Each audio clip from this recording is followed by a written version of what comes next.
Ден на жалост во Австралија. Знамињата широм државата спуштени на половина копја по терористичкиот напад на познатата плажа Бонди. Бројот на загинати во нападот за време на прославата на еврејскиот празник Ханука се искачи на 15 лица, меѓу кои и едно 10-годишно девојче.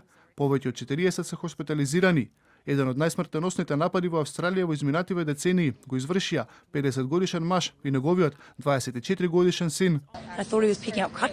Прво мислев дека мажот носи патерици, ми беше жал за него, но тогаш ја извади најголемата пучка што сум ја видела и веднаш почна да стрела, имаше стотина луѓе на плажата. Си помислив дека ако останевме 10 секунди подоцна како што стрелаше, бевме на улица на мотоцикл буквално на 10 метри од него. Можевме и ние да бидеме жртви. Австралиската влада најави ограничување на бројот на оружје што може да ги поседува едно лице. Предлозите следат откако се откри дека постариот од двајцата нападачи легално набавил 6 оружја.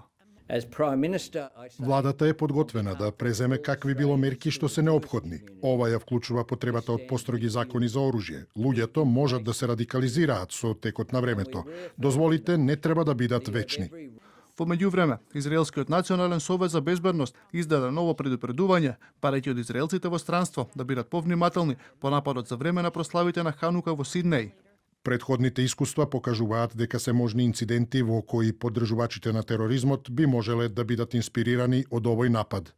Според австралиските медиуми, нападачите биле дел од исламска држава, а при претресот во нивниот дом и автомобил биле пронајдени знамења и друг пропаганден материјал на терористичката група.